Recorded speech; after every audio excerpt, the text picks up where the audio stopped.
বাড়ির সব কাজ সারা হলো।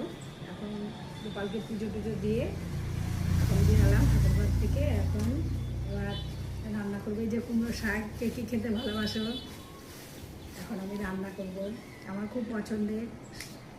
তোমাদের সবার কেমন লাগে, কেমন পছন্দ করো সবাই খেতে, সবাই কমেন্টে জানিও আমাকে। আর তোমরা কোথা থেকে, সবাইকে কোথা থেকে ভিডিওগুলো দেখো আমার একটু কমেন্টে জানাবে। আর তোমাদের আশীর্বাদে ভালোই আছি, তোমরা সবাই ভালো তো? আর এইভাবে আমার পাশে থেকো। আর তোমাদের জন্য যেন আরও ভালো ভালো ভিডিও বানাতে পারি, আমি নিয়ে আসতে পারি। আর অত আমি গুছিয়ে কথা বলতেও পারি না। বন্ধুরা সবাই কিছু আমার যদি ভুল ত্রুটি হয়ে থাকে আমাকে ক্ষমা করো। রাধে রাধে।